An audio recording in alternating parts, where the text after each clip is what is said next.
May the peace and mercy of God be upon each and every one of you. It was a year before 9/11, and my wife and I were standing in the Wichita, Kansas airport waiting for our baggage to come down the conveyor belt. She was standing there with her hijab and her abaya, and of course I was standing there with my rather long, unruly beard. And a gentleman across the way, maybe 20 feet or 25 feet away, happened to glance over, see us, and then did a quick double take. And then he started to slowly meander around in a roundabout way, getting ever closer and closer to us, until after about 4 or 5 minutes he was standing right next to me. And at that point he turned to me and he said, "Where are you from?" And I said, "Well, I'm from about 35 miles north of here." No, he said. "I mean, where are you from originally?" I said, "Well, I was born 30 miles north of here." Well, you could see the puzzled confusion cross his face, and he started to turn and walk away, and then you could see the light bulb going off above his head, and he turned back with sort of a triumphant look on his face, pointed at my wife and said, "Well, where's she from?" And I said, "Well, she was born 40 miles north of here." And at that, he just shook his head and walked away. I trust you see what was going on. He had correctly identified my wife and me as being Muslims. And having done that, he immediately wanted to rob us of our American identity and our American heritage. It was as though if you're a Muslim, you can't possibly be an American, especially not a natural-born American. Unfortunately, in America, there is an extremely prevalent myth that Muslims first arrived on the shores of America sometime in the latter half of the 20th century. This is a myth that's believed by almost all non-Muslim Americans, and unfortunately also believed by many Muslims who are Americans. The reality is, however, far, far different from that myth. The reality is that we Muslims have been in America all along. We Muslims were in America well before the latter half of the 20th century. We Muslims helped to tame and settle the American Wild West in the latter half of the 19th century during the era of cowboys and Indians. We Muslims fought to preserve the Union and the American Civil War between 1861 and 1865. We Muslims stood armed and ready to defend the American coastline from British invasion in the War of 1812. We Muslims fought to secure American independence from Great Britain in the American Revolutionary War beginning in 1776. We Muslims built the agricultural base of the American South before there ever was a United States of America. We Muslims explored the Americas in the 16th century with the Spanish conquistadors. We Muslims were there with Columbus in 1492 when he supposedly discovered America. And yes, we Muslims were there long before Columbus was even born.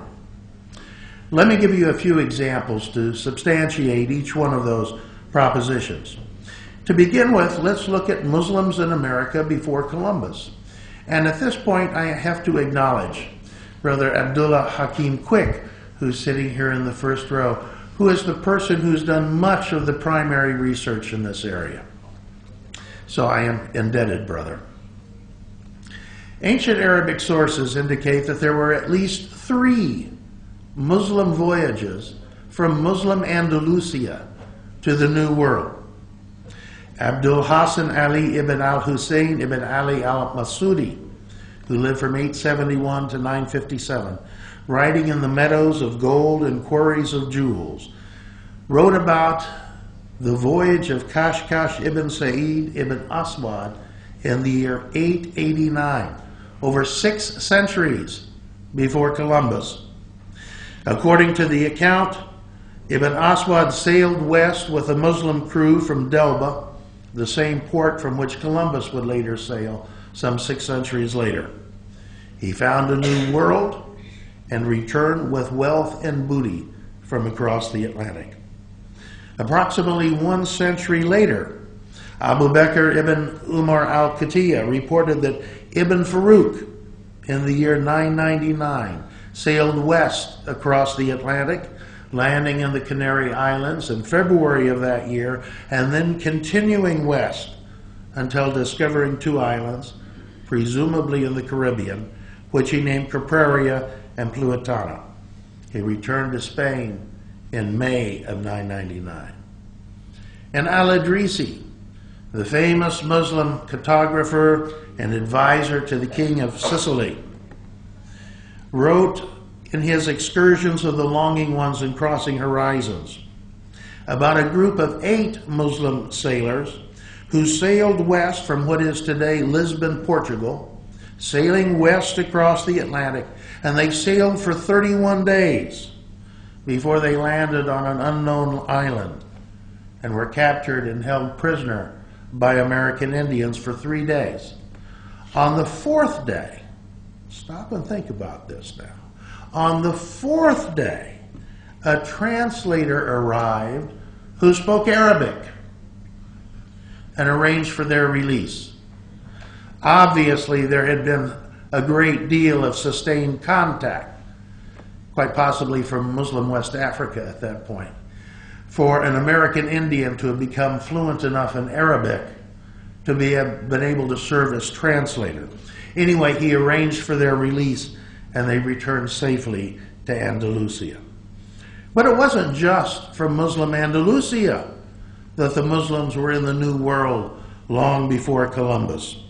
Sheikh Zain ad-Din Ali ibn Fadl al-Mazandarani sailed west from Tarfaya, Morocco in the year 1291 and landed on a green island, again presumably in the Caribbean, and returned safely to Morocco. But perhaps the most impressive of all the Muslim voyages to the New World, which we can today document, concerned the Mandinka of West Africa. Writing in the Pathways of Sights in the Provinces of Kingdoms, Shihab ad-Din al-Umari recounted a conversation that he had with the famed Mansa Musa, who was traveling through Egypt in his famous Hajj pilgrimage. And according to Mansa Musa, a few years before, his older brother, Abu Bakari, who was then the ruler of the Mandinka kingdom of Mali, had sent 2 expeditions west across the Atlantic, 2 fleets. This would be around the year 1310. Now, when Columbus sailed in 1492, he sailed with 3 ships, the Nina, the Pinta, and the Santa Maria. If we put the 2 Mandinka expeditions together, we have a combined total of 2,400 ships. A massive movement from the Mandinka of West Africa. And we know they reached America. We know that because of the linguistic evidence, if for no other reasons. There is today in South America an American Indian tribe that uses Mandinka ideograms as its form of written communication.